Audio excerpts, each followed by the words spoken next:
let's go. It's good. Yeah. Come on. Hey, be get humble, be get humble, Ça commence à ici. Bonsoir à tous ou bonjour, ça dépend lorsque vous allez voir cette vidéo. Bienvenue dans le deuxième épisode de Sakumata. Aujourd'hui, nous avons l'honneur, le privilège d'avoir un invité spécial, donc le maire du Pré-Saint-Gervais. Je vais le laisser se présenter. Bonjour, merci pour l'invitation et l'accueil.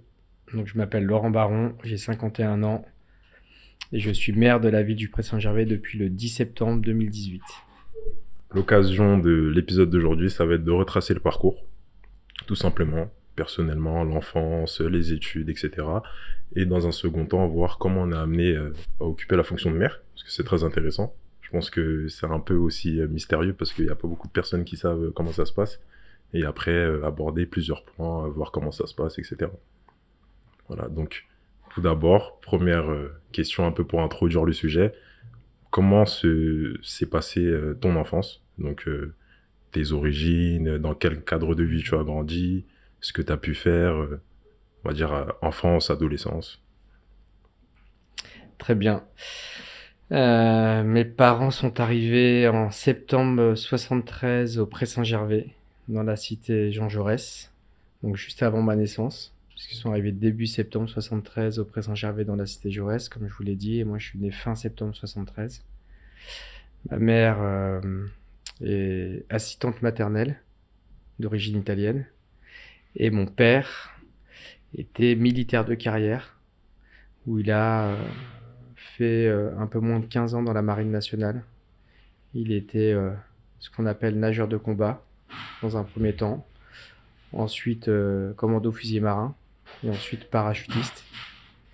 Et il s'est retrouvé au Pré-Saint-Gervais parce qu'en arrêtant l'armée, il a été placé dans une entreprise qui s'appelle la RATP, basée à Bagnolet, au dépôt Floréal. Et donc c'était un logement attribué par la RATP au Pré-Saint-Gervais. Ça, c'est pour mon arrivée au Pré-Saint-Gervais. Et ensuite, enfance et adolescence magnifique, avec des parents aimants et plein de jolies rencontres. Au Pré-Saint-Gervais, toujours. Toujours, je n'ai jamais bougé du Pré-Saint-Gervais. Okay. Du coup, toute ta scolarité, elle a été faite au Pré-Saint-Gervais? Exactement. J'ai commencé en école maternelle à Suzanne-Lacor, au Pré-Saint-Gervais. Ensuite, en école élémentaire à Jean Jaurès, au Pré-Saint-Gervais. J'ai redoublé, moi, mon CE1 parce que je suis daltonien et dyslexique. Et à l'époque, au regard de ma génération, c'était moins bien suivi, moins bien reconnu qu'aujourd'hui. Et donc, j'ai redoublé ce CE1. Et ensuite, au collège, Jean-Jacques Rousseau, au Pré-Saint-Gervais, mais jusqu'en 5e. Parce que j'ai aussi redoublé ma 5e. Parcours scolaire un peu chaotique. Et en fin de 2e, 5e, j'ai été exclu de ce collège Jean-Jacques Rousseau, où j'ai dû me réorienter scolairement pour continuer, puisque je n'avais même pas 16 ans, et donc la scolarité étant obligatoire jusqu'à 16 ans. J'ai été orienté en pré-apprentissage, et ensuite en apprentissage. C'est là où j'ai commencé à sortir un peu du Pré-Saint-Gervais, puisque l'école était sur Drancy, et c'est une école qui s'appelle La Forp, qui est basée à Drancy, où j'ai fait un pré-apprentissage d'une année, et ensuite un apprentissage pendant quelques temps, parce que j'ai fait 2 ans pour être qu'on appelle pour avoir un CAP ajusteur outilleur, puis probablement un CAP qui n'existe plus aujourd'hui. Ensuite j'ai fait 2 ans de plus pour faire un CAP fraiseur, qui est aussi probablement un CAP qui n'existe plus aujourd'hui. C'est la mécanique générale, pas mécanique auto, mais mécanique générale. Et ensuite, j'ai fait une mention complémentaire en commande numérique, qui était un peu la nouveauté du moment, pour plus être sur des machines-outils qui fonctionnaient qu'avec les mains. Et donc, j'ai travaillé dans 2 entreprises, celle dans laquelle je bosse encore aujourd'hui depuis septembre 93, qui s'appelle la SNACMA, qui fait partie du groupe Safran, fabrication des moteurs d'avion. Et mes premières années d'apprentissage, j'ai travaillé dans une entreprise qui existe peut-être, qui s'appelle encore peut-être 7 comme le chiffre et Dolois comme le nom de famille, pour faire mes premières années d'apprentissage. Et j'avais été donc exclu de cette entreprise parce que j'ai eu la bonne idée de créer une organisation syndicale qui s'appelle la CGT. Et je pense que ça a un peu inquiété le patron de l'époque et sa fille qui a repris l'entreprise à la suite et qui a dû se dire que c'était pas une bonne idée d'avoir une organisation syndicale dans l'entreprise de son papa pour lequel elle allait reprendre les missions de direction. Et donc elle m'a licencié. Ok. Ok. Et donc l'école, la FORP m'a replacé avec les accords qu'ils avaient pour plein d'entreprises, pour plein de jeunes en apprentissage comme moi, à la SNECMA en septembre 93 pour finir mon apprentissage là-bas. Ok. Donc, avant de rentrer dans ce détail-là, donc d'abord, parcours très intéressant. Ouais. Donc, c'est assez original. Après, je pense aussi le contexte de l'époque et maintenant, c'est aussi différent. Parcours scolaire et aussi les métiers. Donc, tu m'as fait découvrir 2 métiers que je connaissais pas. Donc, c'est super intéressant. Mais je vais me permettre juste de revenir un peu en arrière parce que c'est bien, on a abordé le point de vue scolaire. Mais aussi, moi, ce que j'aimerais savoir, et je pense que ce que beaucoup de personnes aimeraient savoir, c'était comment était la vie au Pré-Saint-Gervais. À cette époque-là, je pense que ça a beaucoup changé. Donc, comment c'était au Pré-Saint-Gervais hors école, qu'est-ce qu'on faisait au niveau des activités, comment on s'occupait, etc. Ça n'a pas tant changé que ça. En tout cas, le regard que j'ai aujourd'hui, c'est un peu le même regard que j'avais quand j'étais enfant ou ado ou jeune adulte. Il y a une vraie mixité sociale au Pré-Saint-Gervais. Il y a un vrai cadre de vivre ensemble, où tout le monde se connaît, se côtoie. Moi, mes parents avaient beaucoup d'amis dans la cité Jaurès. Mon grand frère donc avait beaucoup de copains dans la cité Jaurès. Et moi, j'avais aussi beaucoup de copains et d'amis dans la cité Jaurès. Et puis, en grandissant, quand tu as le droit de sortir un peu, tu fréquentes aussi d'autres jeunes de la ville du Pré qui ne sont pas forcément de la cité. Et donc, tu passes une enfance hyper agréable et hyper sympathique.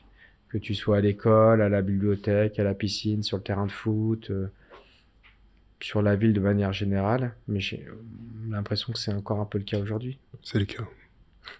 Bah, transition toute trouvée. Au niveau de tout ce qui est passion, personnellement, toi, est-ce que tu as pu faire des choses, je sais pas, par exemple, faire du sport, un sport en particulier? J'ai plusieurs passions. Évidemment, le foot. Je pense que ça Ouais, va. ça se Passionné de foot, même si j'ai jamais été un grand joueur de foot, mais j'ai pratiqué le foot pendant de nombreuses années.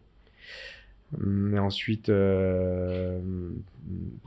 toujours été très impliqué syndicalement, assez curieux, donc curieux de la politique, curieux de l'engagement syndical, curieux de l'engagement associatif, comment on peut s'intéresser à l'autre, comment on peut participer au bien-être de l'autre, comment on peut donner à l'autre. Ça m'a toujours passionné. Donc j'ai toujours eu des engagements, qu'ils soient associatifs, syndicaux ou politiques, en plus de la passion du sport et notamment du foot.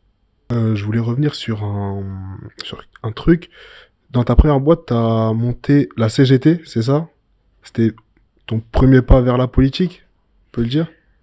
Non, c'était mon premier pas vers la politique. Ouais. Et Moi, ça, mes parents ont toujours été impliqués politiquement. Ok. Mon père au Parti communiste français et ma mère au Parti socialiste. Et donc, comme tout bon socialiste, ma mère était très impliquée associativement. Ok. Et comme tout bon communiste, mon père était très impliqué syndicalement. Moi, j'ai grandi dedans. Ça m'a toujours intéressé. Mhm. Donc, j'ai un peu copié ma mère quand je m'impliquais associativement sur la ville du Pré, où j'ai eu une approche un peu poussée avec le PPG, qui est l'association gervaisienne dont tout le monde connaît, avec la Croix-Rouge. Et ensuite, j'ai créé une association qui existe encore au Pré-Saint-Gervais qui s'appelle Les Petits Prodiges, Ok. qui faisait de l'aide aux devoirs pour les enfants de la cité Jaurès qui étaient scolairement un peu fragiles. Et syndicalement, j'ai toujours eu envie de m'appliquer. Donc moi, naturellement, quand je suis devenu apprenti dans cette entreprise à Jaurès, je trouvais qu'il était naturel de créer une organisation syndicale pour se représenter, pour se défendre, pour s'organiser. Et donc j'ai mis un petit peu de temps et quand ça a abouti, ça a inquiété, donc je me suis fait licencier. Ok. Et comment tu as pu rebondir par rapport à ce licenciement? Parce que je pense que ça peut décourager certains.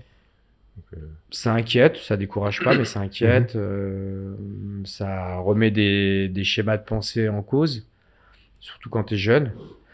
Mais comme moi, j'ai eu la chance d'être replacé par mon école pour finir mon apprentissage, très rapidement, tu rebondis. Mhm. Et là, l'école, je m'en souviens très bien, m'avait dit, bah écoute, t'as l'air d'être un peu très impliqué, un peu révolté, donc on va te mettre dans une grande entreprise qui s'appelle la SNECMA, où syndicalement, tu trouveras ton bonheur, parce qu'ils sont déjà organisés, il y en a pour tout le monde, donc tu pourras trouver l'organisation syndicale qui te plaît, tu dérangeras personne, et au moins tu seras dans ton élément. Ok. Ce qui a été fait quand je suis arrivé à la SNECMA. Et pour recontextualiser, pardon, tu avais à peu près quel âge à ce moment-là? Donc j'ai dû être déscolarisé en fin de deuxième, cinquième, en ayant redoublé 2 fois, donc mon CE1 et ma cinquième, ça doit être 15 ans. Ok. Et donc je suis resté à la FORP 6 ans, une année de pré-apprentissage, puisque je n'avais pas l'âge d'être apprenti, 2 années pour faire mon CAP ajusteur, 2 années pour faire mon CAP fraiseur, et une année pour faire une mention complémentaire en commande numérique. Ok. Donc Ouais. 6 ans dans cette école. Et dans la première entreprise, avant que je me fasse licencier, j'ai dû faire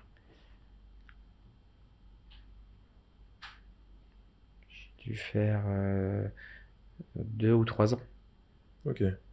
Donc, tu as eu très tôt, si on regarde, tu as eu très tôt un pied entre le milieu syndical, Oui. l'entreprise. C'est pas commun quand même, parce que, surtout nous, pour notre génération, Ouais.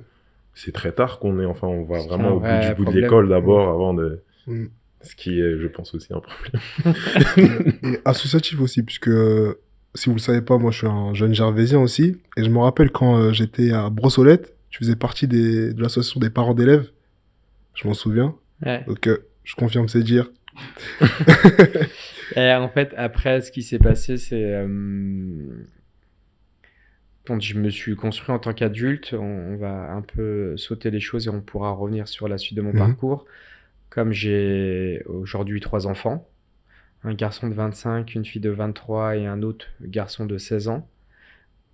Mon premier, donc Lucas qui a 25 ans aujourd'hui, quand il a eu à faire sa première année à l'école maternelle Baudin, je me suis impliqué dans l'association des parents d'élèves et ça m'a aussi tout de suite plu de pouvoir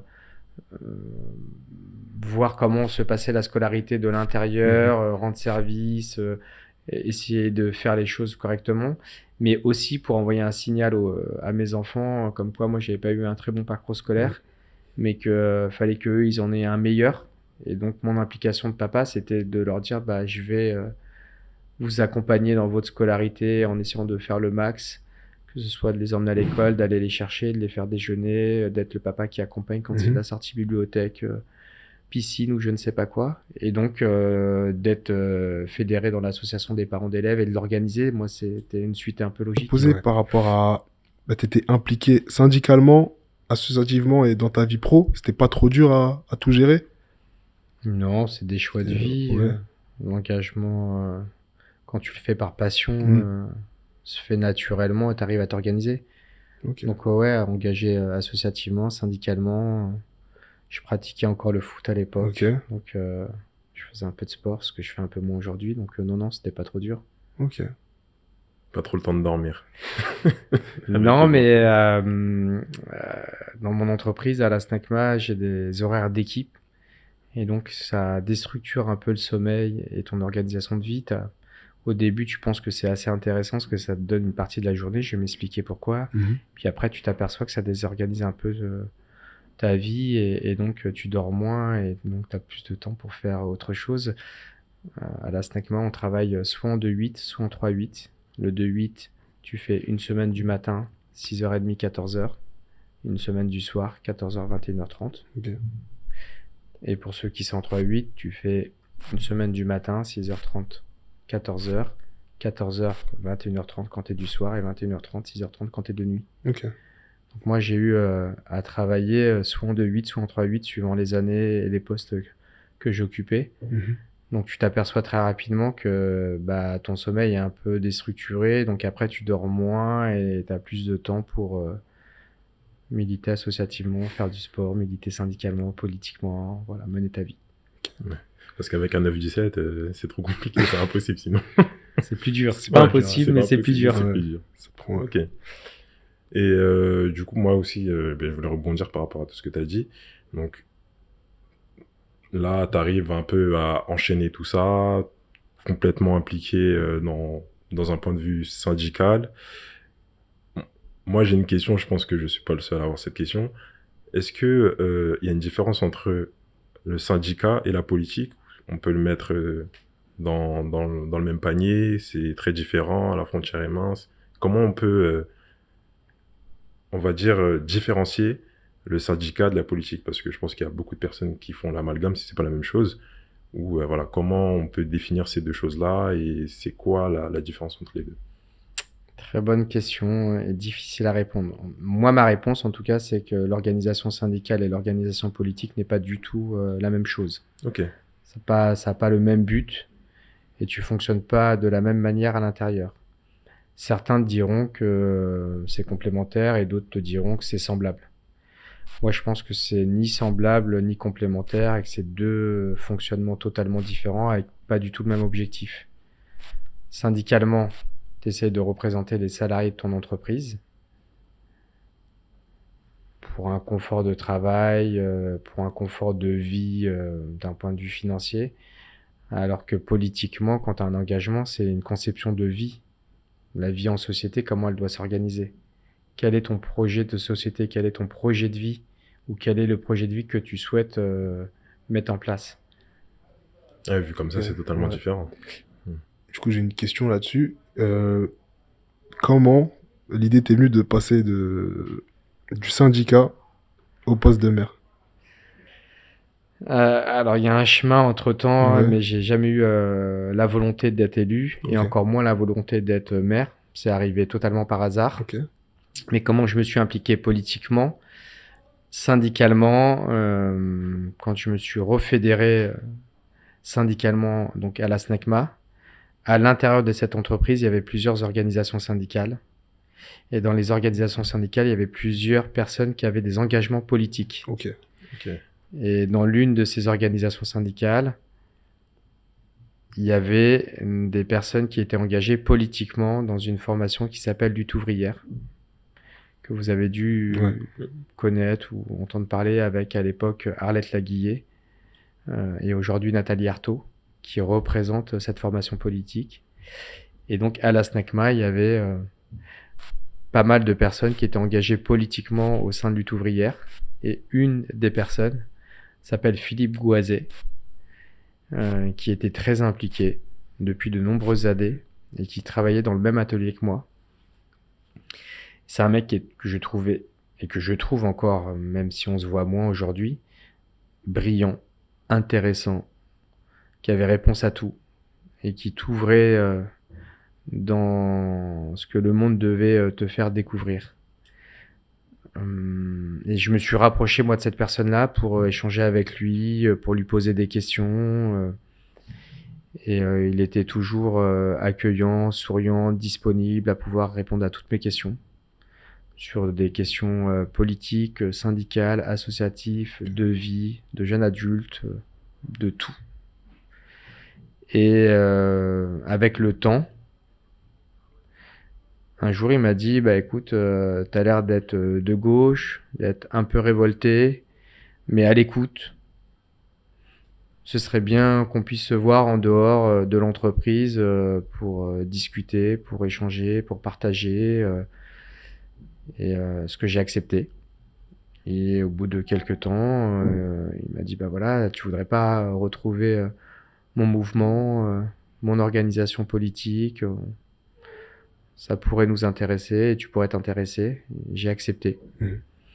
Donc j'ai retrouvé sa formation politique, Lutte ouvrière en l'occurrence, et j'ai milité avec les copains et les copines de Lutte ouvrière pendant 18 ans. Ok. Quand même. Ouais, c'est... Avec un vrai engagement de changement de société Mhm. et avec des vraies personnes qui, moi, me passionnaient, m'intéressaient. Notamment Philippe, je reviens sur lui parce que c'est vraiment le mec qui m'a construit, qui m'a appris, qui a déclenché plein de choses en moi. Et donc j'ai fait ce parcours avec lui et avec eux pendant 18 ans, en étant impliqué avec ce que je savais faire et ce que j'avais envie de faire et la manière dont je pouvais porter certains projets. Et en juin 2012, après m'être présenté à une élection législative, où j'avais fait le score classique d'un militant lutte ouvrière, j'ai eu envie de changer de vie. Parce qu'entre-temps, j'avais mes enfants, un peu vieilli, envie de faire autre chose. Donc je me suis dit, écoute, je vais prendre un peu de recul politiquement, et puis aussi un peu de recul syndicalement, et puis un peu de recul associativement. Je toujours m'intéresser, mais de manière un peu plus éloignée peut-être que ce que vous faites aujourd'hui. Et le maire de l'époque, Gérard Côme, a vu ou avait connaissance de mon parcours par le fait que j'étais beaucoup impliqué dans l'association des parents d'élèves, la FCPE, où j'étais le président de ce groupe local au Pré-Saint-Gervais. J'avais créé un mouvement un peu sur le 93, sur la Seine-Saint-Denis, en essayant de faire fédérer toutes les villes, toutes les FCPE, pour qu'on puisse avoir un discours commun. Et c'est là où on est venu me demander de retrouver la liste qui allait être portée par le maire de l'époque, qui était tête de liste, Gérard Côme. Ce que j'ai refusé pendant plusieurs rendez-vous, rencontres, réunions, parce que j'avais envie de prendre du recul, donc je voulais pas repartir forcément en politique.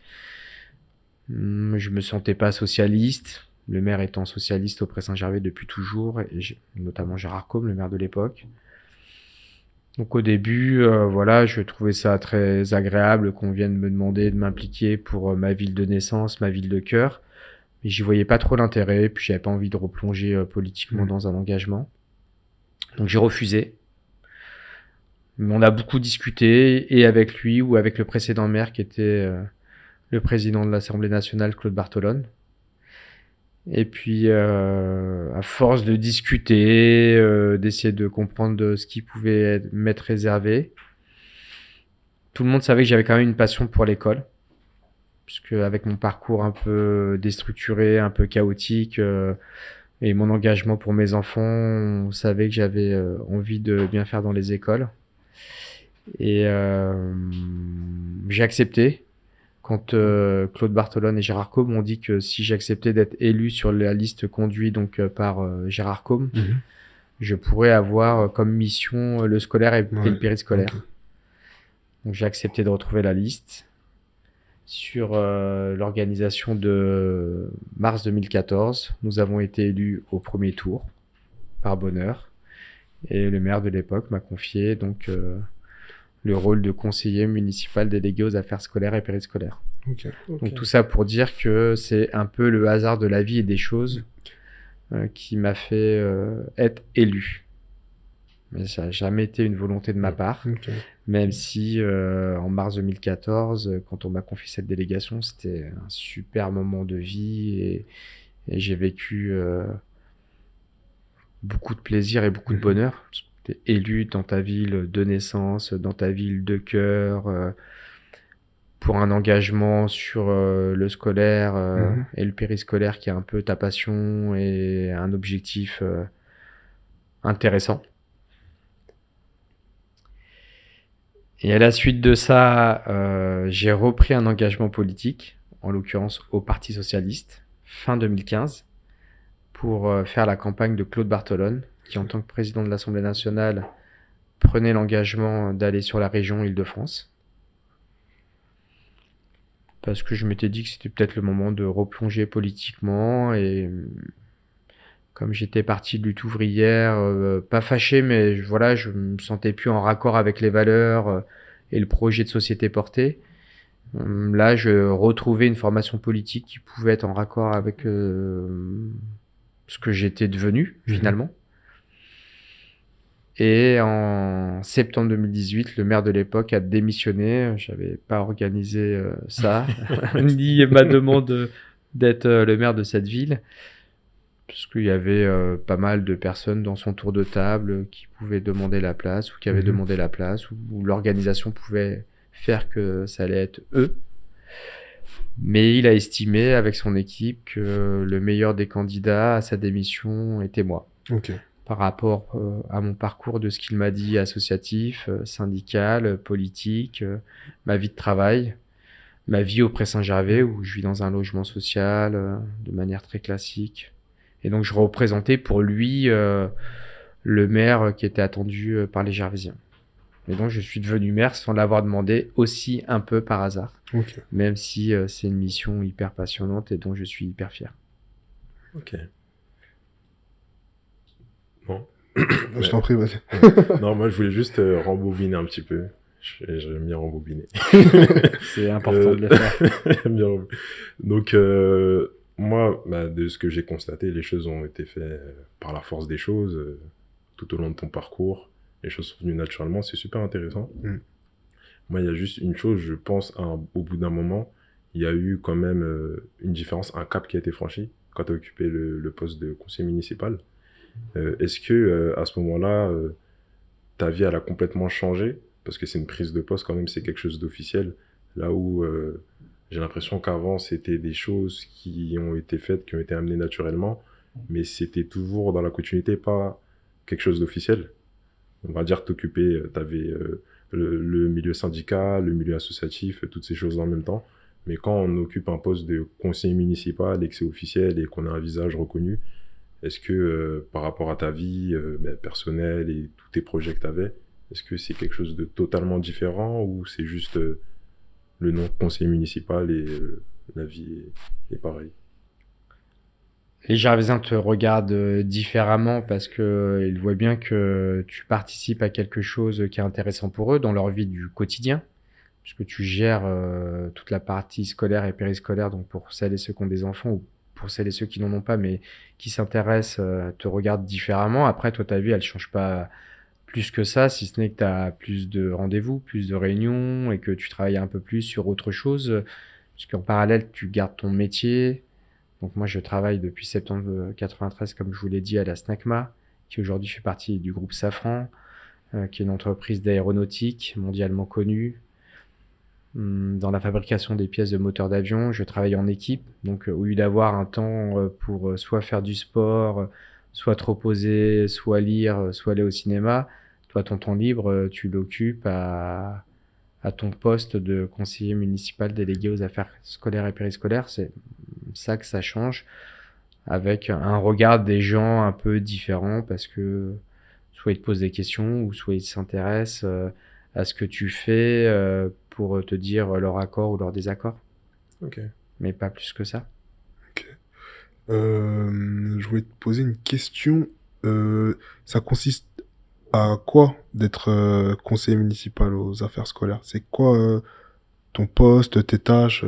Qu'est-ce que tu dois En faire? gros, sur la ville du Pré, tu as les écoles maternelles et les écoles élémentaires. Ok. Et tu dois donner une vision de ce que tu veux, toi, pour les enfants. Ok. Tu disais que tu étais gervaisien. On se connaît. Tu as participé quand tu étais en CM2 aux classes de neige. Ouais. C'est une volonté de la municipalité, des élus de la municipalité. Tu as peut-être participé, si c'était déjà ta génération, au prix littéraire en CM1. C'est un concours de lecture. Je sais pas si ça a été mis après ta génération, mais en tout cas, voilà. Ouais. Globalement, dans une scolarité de ta première année de maternelle à ton CM2, la ville et les élus essayent de donner une teneur à la scolarité des enfants. C'est comment on fait vivre les classes de neige, ce que nous on fait au Pré-Saint-Gervais pour les CM2, comment on continue à faire vivre le prix littéraire pour les enfants de CM1, comment on développe les Olymprés pour mettre la culture du sport dans la tête des enfants, comment on fait en sorte qu'on obtienne des séances de piscine, de bibliothèque, quels sont les accueils, quel mode d'accueil on met pour les enfants dont les familles travaillent en dehors des horaires d'école, donc avant l'école, après l'école, le mercredi, quand il n'y a pas école le mercredi, et les vacances scolaires. Ton rôle est un peu celui-là, comment les choses s'orchestrent dans les écoles, et c'est le rôle de l'élu d'organiser ça, en plus d'avoir aussi une vision de création d'écoles ou de travaux dans les écoles pour que les salles soient suffisamment spacieuses, éclairées, aérées, confortables, toutes ces choses-là. Ok, donc c'est comme dynamiser totalement même le rythme de vie de ces enfants-là. Exactement. Ok, ça je savais pas du tout déjà. Pareil, Je pensais que vraiment. c'était automatique moi. Ouais. Non, pas du Tu tout. fais le programme tout fait. Il y a un cadre posé par l'État et puis ensuite les villes organisent ça. Le temps du midi, par exemple, quelle est la restauration scolaire que tu veux mettre Ok. pour les enfants de ta ville? Comment tu développes le sans-porc? Comment tu développes le végétarien? Comment tu développes les légumes de saison? Comment tu développes le bio? Quelles sont les composantes que tu mets à l'intérieur du repas sur le plateau de l'enfant? Comment tu développes l'autonomie de l'enfant? À partir de quel âge tu dis que c'est un plateau et c'est plus un service à table? Toutes ces genres d'idées, c'est les pratiques que tu mets en place avec la conviction de l'élu et de l'équipe municipale. Ok, ah, mais quand même, c'est Ok. des gros chantiers. Hein. Ouais. Et j'avais une question peut-être avant de laisser Edison reprendre la je t'en parole. Une dernière question. Ce poste-là, je pense que c'est un poste quand même, un gros poste, à responsabilité surtout parce que ça conditionne ensuite toute la suite. Le poste la de maire ou scolarité de des enfants. conseiller Non, de municipal conseiller délégué? municipal De encore. conseiller Mais municipal. de conseiller municipal. Et donc, ce poste-là, est-ce que comme pour un poste classique en entreprise ou autre, on a une fiche de poste avec ce qu'il faut faire, on est objectivé. Et financièrement aussi, c'est comment? Donc, Alors, tu as d'abord le programme pour lequel tu as été élu. Donc, tu as un projet municipal qui est présenté aux électeurs, pour lequel nous avons été élus. Donc, ta feuille de route, grossièrement, elle est déjà donnée par ce D'accord. programme municipal. Ensuite, le maire ajuste les choses par rapport à sa volonté, ses idées et les rencontres qu'il peut avoir, lui, dans sa vie de maire. Donc ça, c'est ce qu'on appelle la feuille de route. Et à toi de t'organiser par rapport à ça, avec une administration, avec les collaborateurs du maire, qui font le lien entre les élus et l'administration. Et comment tu vis avec ça? Chaque élu de la République a une indemnité qui est calculée par rapport au nombre d'habitants de la ville. ok. Et ensuite, tu as une assiette qui répartit un peu les choses. J'ai plus bien les chiffres en tête, mais à l'époque, en tant que conseiller municipal délégué aux affaires scolaires et périscolaires, je crois que mon indemnité brute devait être aux alentours de 400 € par mois. En brut. Hmm. Ok. Et l'indemnité, on dit une indemnité, pas un salaire, parce que cette indemnité, elle te sert pour te détacher du temps, pour pouvoir gérer, comme on dit, la vie de la cité, la Ok. vie de la ville. Ok. Pour certaines personnes, ça leur permet de faire garder leurs enfants quand ils ont des réunions à des horaires particulières. Pour toi, ça te permet de demander à ton employeur d'avoir Des du jours, temps, tel jour, telle heure, pour aller à une rencontre, un rendez-vous, une réunion, des Ok, choses un peu ok. comme ça. Trop bien. Ok. Du coup, je vais revenir sur le poste de maire. Tu nous as dit que t'as pas choisi, t'as été... le maire président, il a démissionné et il a estimé que t'allais le remplacer. Est-ce que avant ça, tu pensais déjà à être maire ou pas du tout? J'ai vraiment, moi, avant mars 2014, à l'exception de quand Gérard Côme et Claude Bartholone, ce que je vous expliquais, sont venus à ma rencontre pour me demander d'intégrer la liste, je n'avais jamais eu l'envie, je ne savais même pas comment les choses s'organisaient et fonctionnaient. Et pour le poste de maire, c'est pareil, avant septembre 2018, j'ai jamais eu l'envie et j'avais jamais pu imaginer que je pouvais être le maire de cette ville-là. On est élu au premier tour en mars 2014. Je suis conseiller municipal délégué aux affaires scolaires et périscolaires. Fin 2015, je m'encarte au Parti socialiste pour la campagne de Claude Bartholone à la région Île-de-France. Mais je fais toujours partie du même groupe, j'ai pas de demande, sauf que je suis dans des cercles de discussion un peu différents. Et j'apprends que Gérard Côme, le maire de l'époque, devait démissionner à mi-mandat pour laisser la place à son fidèle adjoint Mathias Hott. Ok. Qui, au moment de la passation, lui décide de ne pas vouloir occuper cette mission-là pour des raisons qui lui sont propres. Et donc, Gérard dit qu'il va continuer, puisqu'il voit pas qui peut prendre la suite et que la suite avait été organisée avec une autre personne. Et c'est là où il y a eu des demandes des autres élus en disant, finalement, s'il y a personne, moi je veux bien, je suis présent, je suis disponible, voilà mes compétences, mes qualités. Moi, j'ai pas fait ça du tout. Je regardais ça de manière très détachée, très éloignée. Déjà parce que mon rôle de conseiller municipal délégué aux affaires scolaires et périscolaires était vraiment un rôle exceptionnel, avec une nouvelle vie hyper importante pour moi. Moi, j'étais vraiment... Tout était parfait pour moi. Et donc Gérard a dit qu'il allait poursuivre, qu'il voyait pas qu'il pouvait le remplacer, que les choses n'avaient pas été organisées comme ça. Et finalement, ce qu'il m'a dit à la suite, quand il m'a choisi, c'est qu'il a regardé comment tout le monde fonctionnait dans sa vie et dans son rôle d'élu. Et que quand il a trouvé la bonne personne, en tout cas pour lui, et donc il parlait de moi, c'est là où il m'a dit, bah écoute, dans 15 jours, je vais démissionner. Une fois que la démission est acceptée, il va falloir qu'on réorganise le tour de table du conseil municipal et moi, je vais porter ma voix sur toi pour que tu sois le futur maire. Trop bien. Je pense que c'est pas commun. Ah ouais, bah pour le coup, non. Ce qui est assez original dans cette histoire-là, c'est que moi, j'ai porté un projet qui était attendu sur la ville depuis de nombreuses années. Sur la ville du Pré-Saint-Gervais, il y avait une montée d'effectifs d'enfants dans les écoles. On ne savait pas s'il fallait créer une école maternelle ou une école élémentaire, mais il fallait créer quelque chose pour absorber ces enfants. Parce qu'on se disait que dans quelques années, voilà, les occupations des écoles seraient à 100% et qu'on allait être en manque de classes. Quand j'arrive en mars 2014, moi j'étudie ça et je vois qu'on n'a pas besoin d'école maternelle ni d'école élémentaire, mais plutôt d'un groupe scolaire. Donc c'est un mélange d'enfants de maternelle et d'élémentaire dans une même coque. Et qu'il fallait pas tant de classes que ça. Il fallait 4-5 classes, pas plus. Sauf que les groupes scolaires où tu as 2 ou 3 classes de maternelle, 2 ou 3 classes d'élémentaire, ça fonctionne dans les provinces, mais pas dans une ville de Seine-Saint-Denis, c'est trop petit, ça ne marche pas suffisamment. Donc j'ai eu l'idée de reconfigurer les 2 écoles du centre-ville, l'école maternelle Rosa Parks et l'école élémentaire Anatole France, en agrandissant les 2 écoles et en créant des espaces pour les accueils de loisirs, pour la restauration. Et c'était le projet du mandat, donc mon projet. D'accord.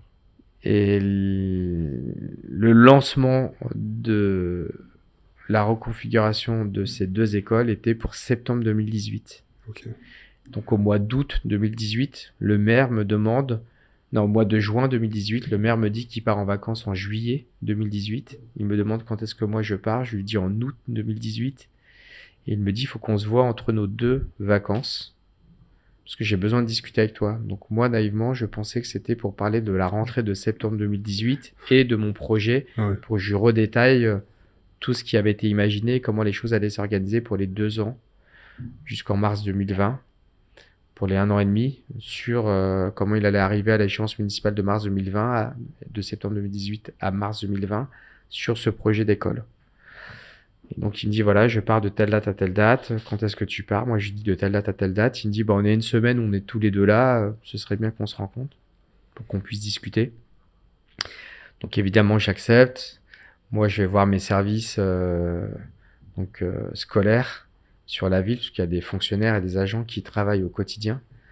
D'ailleurs j'ai dit un petit mot sur eux. Je dis tout le temps, quand tu es un élu de la République, tu peux avoir les meilleures idées du monde. Si t'as pas les fonctionnaires, les agents de la collectivité pour les mettre en place, t'es rien du tout. Donc je vais voir le service et je demande au service, ressortez-moi toutes les études, tout ce qu'on a fait, de pourquoi on en arrive là. Le maire veut me voir pour la rentrée de septembre, il va avoir toutes les informations. Donc je révise tout ce qui avait été fait de mars 2014 à septembre, enfin août 2018 pour la rentrée de septembre. Il m'invite au restaurant et il me parle pas du tout de ça. Il me dit juste que il va démissionner, faut en parler à personne, que le préfet va avoir sa lettre de démission dans 48 heures, qu'il va la signer et donc après on pourra plus revenir en arrière, il faudra élire un nouveau maire et ce sera fait en septembre. Donc que je parte en vacances et que je lui dise si je suis intéressé par le remplacer. Okay. J'ai pas attendu les vacances, évidemment, j'étais hyper ému, hyper content. Même si ma première réaction a été de lui dire mais moi j'ai rien demandé Gérard, en fait il y en a plein qui demandent, va les voir, ils seront hyper ravis de te remplacer. Moi j'ai rien demandé, je veux pas d'histoire, c'est pas quelque chose qui m'intéresse. Et c'est là, il m'a dit, non, mais c'est toi ou alors on n'est pas sûr de garder la ville et qu'il est important qu'on puisse garder la ville, qu'on puisse fonctionner comme on a toujours fonctionné. Donc je lui ai dit évidemment, bah oui, moi ma ville, c'est ma ville de Pré-Saint-Gervais, j'y suis né, je m'y suis construit, donc hyper ravi. Donc je suis parti en vacances et quand je suis revenu de vacances, on a fait la première pierre de cette école et on a annoncé qu'il allait y avoir un conseil municipal extraordinaire parce que le maire avait démissionné et qu'il fallait au sein de ce conseil municipal réélire un maire. Puisque quand les électeurs votent, ils votent pour une équipe et c'est l'équipe qui met en place le maire. D'accord. Ok. Donc en 2014, on a voté pour une équipe et cette équipe a décidé que le maire serait Gérard Côme. Et ça, c'est valable jusqu'en mars 2020, jusqu'à la prochaine séance municipale. Et donc, comme on était en septembre 2018, il fallait que ce tour de table réélise son maire, sans demander l'avis aux électeurs qui l'avaient déjà donné en mars 2014 pour aller jusqu'en mars 2020 avec un projet municipal et donc une équipe. Et donc, ce tour de table a décidé que je finisse le mandat en étant maire. Et en mars 2020, là, pour le coup, c'est moi qui ai porté un nouveau projet municipal. On est en tête de liste avec une nouvelle équipe municipale pour le mandat mars 2020, mars 26. Ok. C'est bientôt. C'est bientôt. Et ok, bah du coup, rentrée 2018, tu deviens maire. Qu'est-ce que ça change dans ta vie? C'est une vraie fierté d'être le maire de ta ville. C'est un vrai bonheur. Et ça change ta vie à toi. Parce que tu vis pas de la même manière. Tu travailles un peu plus, sur des jours un peu différents. Mais moi, j'aime pas trop parler de ça pour être très honnête. Ok. Parce que c'est une vraie passion. Et si je vous dis que tout le monde travaille 35 heures par semaine et que moi j'en fais pas 35 et j'en fais pas 70 et que j'en fais probablement 80, c'est pas forcément compris par les gens et c'est pas forcément très intéressant de parler de ça parce que c'est une volonté de ma part, c'est une vraie passion, c'est une mission importante que j'ai envie de réussir. Donc ça change ta vie parce que voilà, je travaille plus et je travaille différemment. Mais c'est pas un sujet qui est hyper important à détailler, ça n'intéresse pas grand monde mais c'est un choix que j'ai fait donc finalement qui regarde personne. Ce que je peux dire dessus, c'est que ce que ça change, c'est que j'ai dû demander à mon entreprise de faire un avenant à mon contrat de travail pour ne plus travailler à 100% du temps, mais travailler 20% du temps, qui est l'équivalence d'une journée. Donc aujourd'hui, je travaille une journée par semaine, le vendredi, puisque c'est l'accord que j'ai avec mon entreprise. Et le reste du temps, j'effectue mes missions de maire. Du coup, je pense qu'on se pose tous la question. Quelles sont les missions d'un maire? Comment organiser la vie au Pré-Saint-Gervais, Ok. avec évidemment un lien avec le département, avec la région, avec la métropole, avec l'État. C'est évident, ça tout le monde le comprend naturellement. Mais les missions de maire, c'est comment tu organises donc tes écoles. Je vous en ai détaillé quelques éléments tout à l'heure, mais aussi comment se structure la jeunesse au Pré-Saint-Gervais, comment se structurent les seniors au Pré-Saint-Gervais, comment le vivre ensemble continue, comment les aménagements de l'espace public vivent, comment tu dynamises le commerce. Il y a plein de femmes et des hommes politiques qui ont dit que le service public était le patrimoine de ceux qui en avaient pas. Donc ça veut dire que globalement, au Pré-Saint-Gervais, comment toi, avec ton équipe, avec ton projet municipal, soutenu par les Gervaisiens, comment tu fais vivre toutes les politiques, de la petite enfance aux seniors, en passant par l'éducation, la jeunesse, le commerce, la vie associative, le sport, voilà, tout ça. Vraiment un poste à 360. Exactement. Je comprends le temps que ça prenne et le fait qu'il faut que tu aies maximum une journée de travail avec ton emploi, sinon c'est très difficile à compiler, je pense. Tu peux pas enfin, c'est très rare, il y en a qui le font, mais c'est, je pense, assez rare de travailler à 100% dans ton entreprise avec ton métier classique et en plus d'occuper des fonctions de maire, surtout sur des villes comme le Pré-Saint-Gervais. On est entre 17 et 18 000 habitants, donc il y a une vraie mission à occuper. Moi, j'ai fait le choix, voilà, de travailler plus que 20% du temps. Et cette journée, pour moi, elle est importante pour garder le pied dans l'entreprise avec des salariés qui sont devenus des copains ou des amis, puisque j'y suis depuis septembre 93, pour aussi respecter mon engagement syndical que j'ai gardé à l'intérieur de cette entreprise. Et puis pour vivre une vie un peu différemment de ce que tu peux vivre en tant que maire, à devoir prendre des décisions. Là, en fait, tu as un chef qui te donne des missions pour ta journée quand tu vas dans l'entreprise que tu dois effectuer. Donc je trouve ça plutôt intéressant. On peut dire que tu switches quand même entre deux. Carrément. Une double vie. Ouais. On peut le dire. Je pense que c'est important pour garder un bon équilibre. En tout cas, pour moi, ça l'est. Ouais. Ok. Pour moi, ça l'est. Juste pas pour d'autres. Je vais pas parler à la place des autres salariés ou maires, mais en tout cas, pour moi, ça l'est. C'est un très bon équilibre qui me plaît et qui m'intéresse. Ok. Et pour clôturer, parce qu'on n'a plus beaucoup de temps, savoir, comme pour le poste de conseiller municipal, donc c'est pareil, c'est des indemnités pour le poste de maire. Oui. Ça fonctionne de la même façon. Okay. Ouais. Donc t'as alors après, je vais pas être très bon dans les chiffres, mais c'est des indemnités par rapport au nombre d'habitants. Pourquoi je dis que je suis pas bon dans les chiffres? Pas que je vis en dehors des réalités d'une indemnité ou d'un salaire, mais moi j'ai un fonctionnement un peu différent et je vais le détailler. Donc à la SNACMA Gennevilliers, j'ai un salaire à hauteur de 20% de mon temps de présence, qui est le nouvel avenant à mon contrat de travail. Ok. Mais j'ai décidé de continuer à cotiser à 100% pour les caisses de retraite. Ok. Donc pour les caisses de retraite et pour l'entreprise, c'est comme si je travaille à 100%.